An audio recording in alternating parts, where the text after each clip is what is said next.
first tithe law. Anybody who have ever paid tithes have heard these scriptures quoted. Leviticus 27, starting at verse 30. And it says, "And all the tithe of the land, whether of the seed of the land or of the fruit of the tree, is the Lord. It is holy to the Lord. And if a man will at all redeem all of his tithes, he shall add thereof the fifth part. And according to the tithe of the herd or of the flock, even of whatsoever passeth under the rod, the tenth shall be holy unto the Lord. And he shall not search whether it be good or bad. Neither shall he change it, or if he change it at all, then both it and the change thereof shall be holy, and it shall not be redeemed." In the last verse, in the last chapter of Leviticus, 27th chapter, says, "And these are the commandments which the Lord commanded Moses for the children of Israel in Mount Sinai." Now, as I've stated, having tithed for let me rephrase that. Having been giving 10% of my income for well over 30 years, this is one of the major scriptures that was used and quoted to me to pay my tithes to God, other than Malachi chapter 3.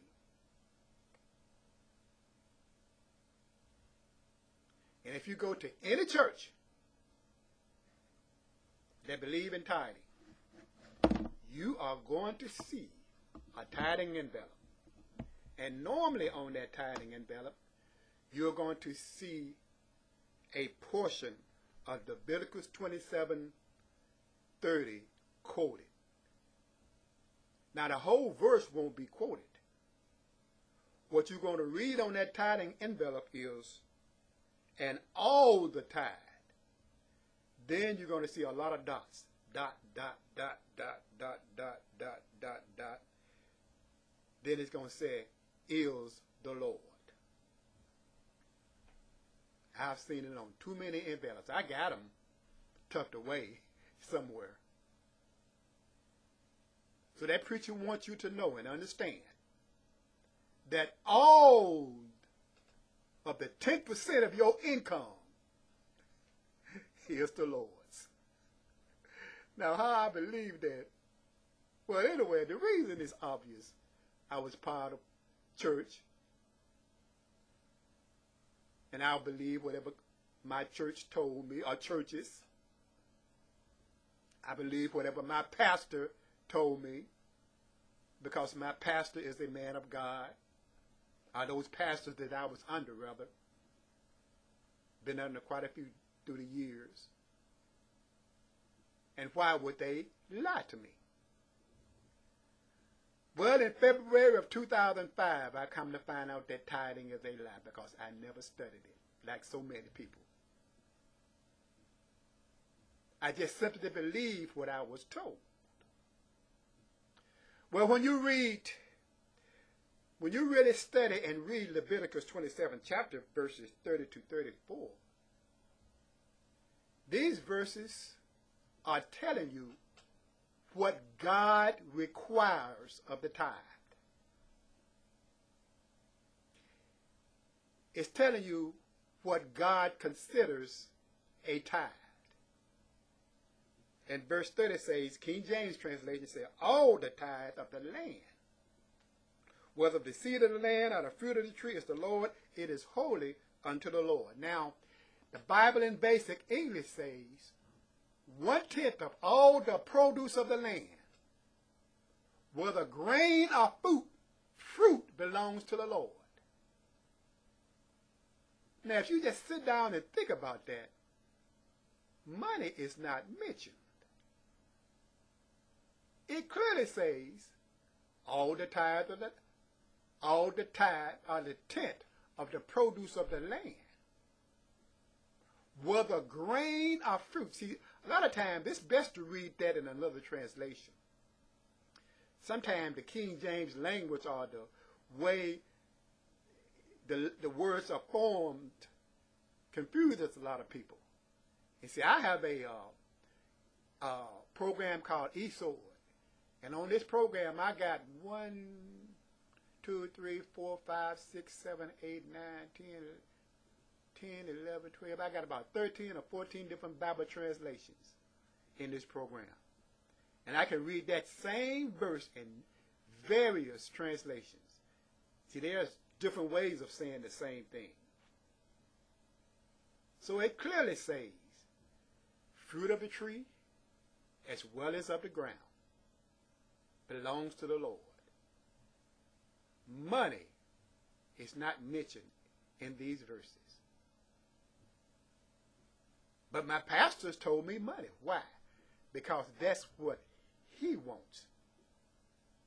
But the scripture clearly says money is not what God required. Also, when you're looking at these verses here, we are not dealing with the Levites. We are not dealing with the Aaronic priesthood. God is simply telling Israel what he requires of the tithe. God is making it plain and simple to the children of Israel. So when I kept looking at this verse, and when I saw it says all the tithe of the land, I at first thought it meant wherever they were, God required tithes from the ground, whether they lived in Samaria, whether they lived in Rome, whether they lived in Greece, whether they lived in America or wherever they lived. God wanted 10% from the ground. Come to find out that God wanted 10% from the land of Canaan, which later became the land of Israel. God did not want tithe from any other place. See, the temple was built in Jerusalem, the land where God put his name there. You'll find it in Deuteronomy, I think, 12th chapter, Deuteronomy 14th chapter, as well as Deuteronomy 26th chapter, as well as numerous other scriptures throughout the Old Testament. God did not require tithing from anywhere else except for the land of Israel. And I'm thinking, wait a minute, hold up there. You mean to tell me that God didn't require tithes from Jews that were outside of the land of Israel? No. No. Those tithes, if a Jew that lived in Rome or Greece brought a tenth of fruit, vegetables, or even animals to Israel, that tithe was considered polluted. It could only come from the land of Israel. So all these preachers that are telling me that in America now, I need to bring 10% of my income to him, because Malachi as well as Leviticus say so. No, it doesn't. How did I believe that? Because I was part of a preacher's church, and I was required to believe whatever he told me, because he is God's representative. Now, another thing that preachers would say is that, I'm trying to check my phone here for time, money was not as available as it is today. Therefore, since money was not as available,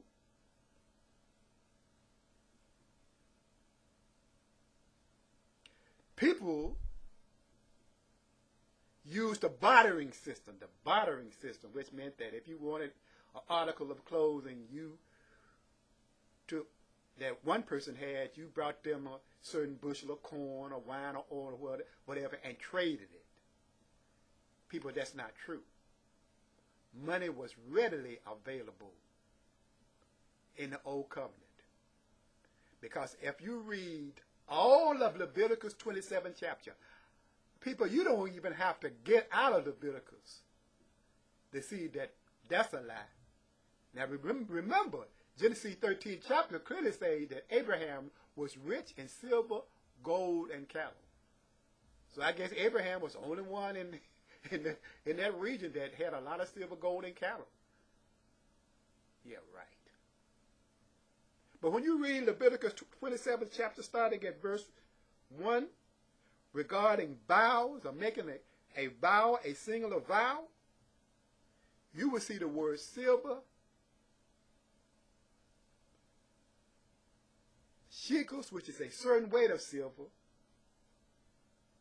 as well as money mentioned quite a few times in this chapter.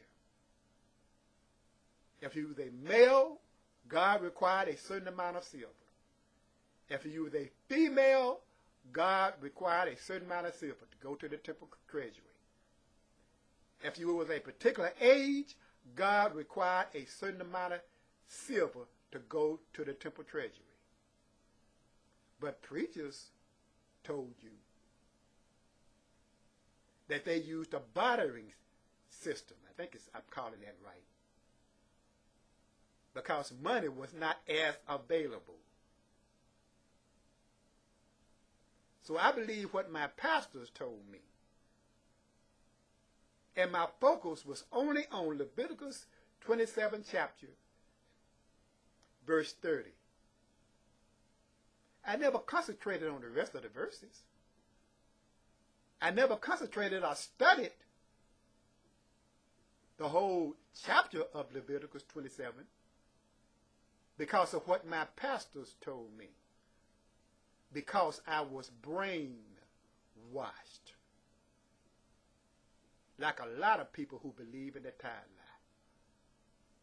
Instead of studying what the scriptures is simply saying, getting by yourself and looking up these verses and meditating on them, reading them from different translations, using a Greek concordance or Hebrew concordance to look up the original Hebrew and Greek words of what these verses are saying,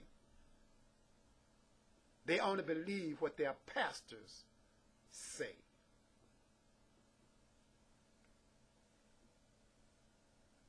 All the tithes of the land of Israel. Those Israelites could only bring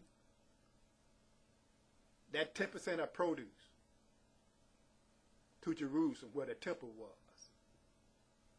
And those who have studied, we also know that only farmers and herdsmen tithed. Fishermen didn't tithe. Carpenters didn't tithe. Pottery makers didn't tithe. People who made clothes didn't tithe. Dyed clothes didn't tithe. Build houses, they didn't tithe. I'm amazed how ignorant I was.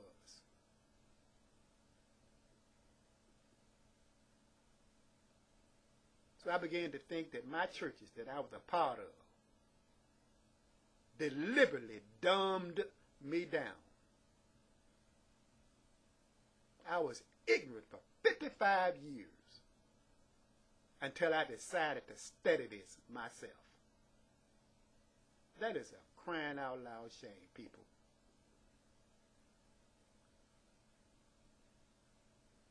Then verse 31 says, if any man ought to redeem his tithe, he shall add a fifth part thereof. Now, when you look at that verse, Wait a minute, let me tell you what the preachers tell you what that is, what it means. That if you don't pay your tithes, if you miss paying your tithes, that Sunday, when you get paid, God wants double the next time. Not only does he want double, you need to add 20% to it. So you need to double tithe. You need to pay, you need to double tithe plus add 20% to it.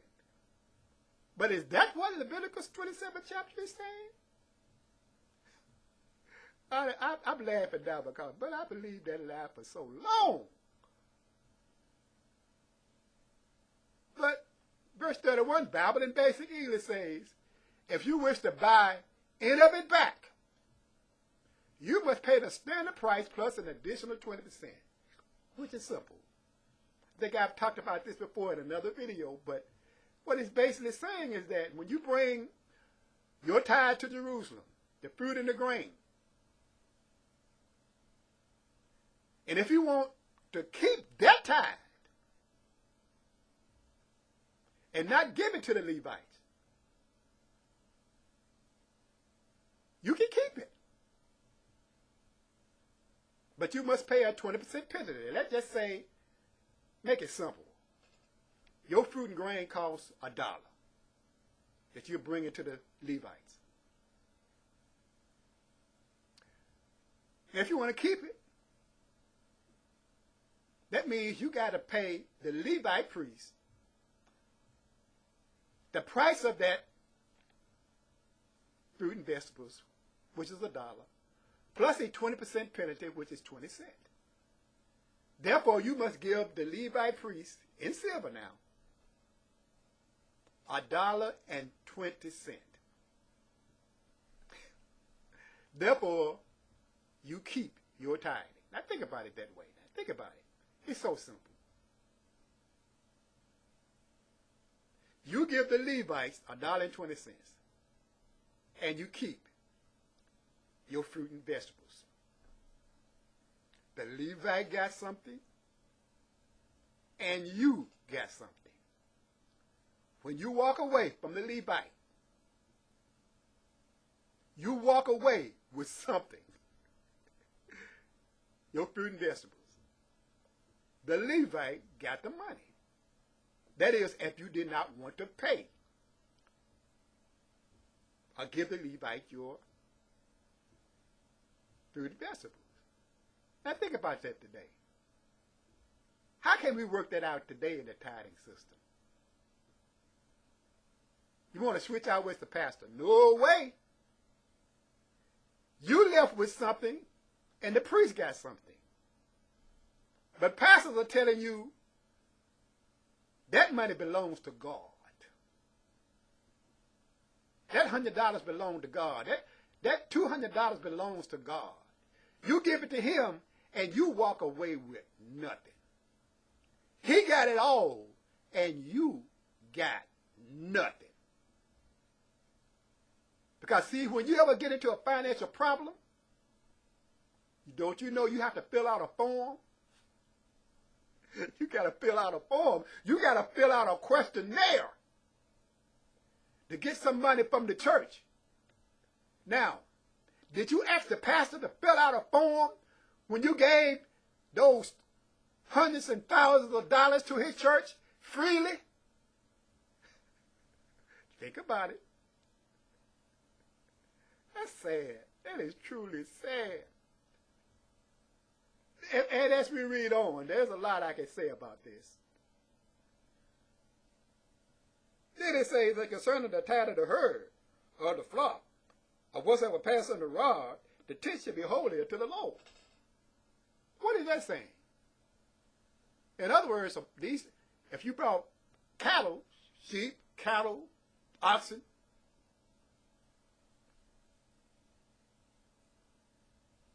those cattle had to, for example, if you brought 30 cattle, sorry about that. Well, yeah, that's right. For a tithe, they were sent through a gate, and they were counted 1, 2, 3, 4, 5, 6, 7, 8, 9, 10. The tent was struck with a rod. that 10%, that 10th animal belonged to God. 11, 12, 13, 14, 15, 16, 17, 18, 19, 20. That was struck with a rod. That animal, that 10th animal belonged to God. 21, 22, 23, 24, 25, 26, 27, 28, 29, 30. That animal belonged to God. So the 10th, 20th, and 30th belongs to God. Because this is what the Bible in Basic English, Leviticus 27:32 says, one in every 10 domestic animals belongs to God. And when the animals are counted, every 10th, one belongs to God. If the man had 19 cattle, the 10th belongs to God. Just one. And that's it. Now, isn't that something? Not the first two, the 10th. But I was taught that God wants his 10th first. He wants his money first. That was a lie from the pit of hell. And I believed it because I believe what my pastors told me. Isn't that sad?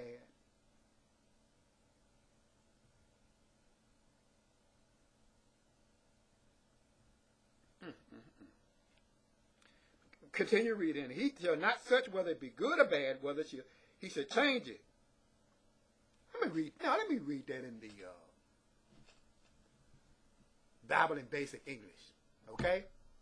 It says, you may not arrange the animals so that the poor animals are chosen, and you may not make any substitutes.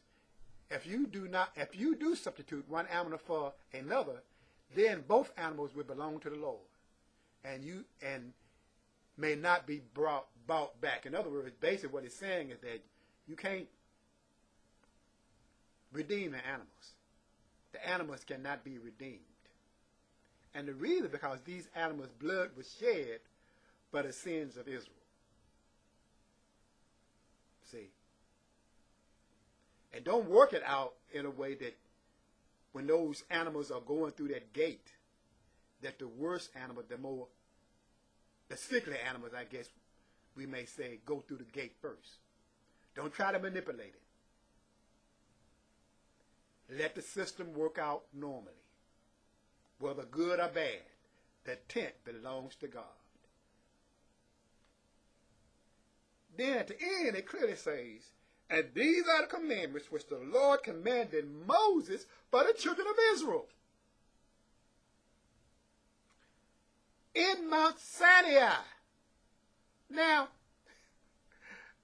when I read that, it clearly says, this is for the children of Israel that God gave to Moses in Mount Sinai. The church didn't start until Acts in Jerusalem. These commandments was not to me. These commandments was given to natural Jews by Moses in Mount Sinai.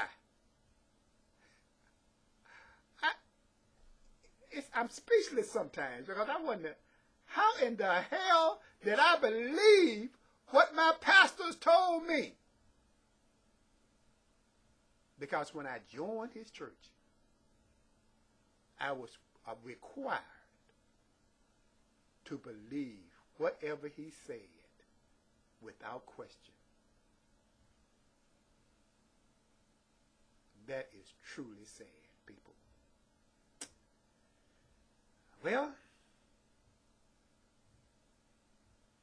this is the first Tithe Law.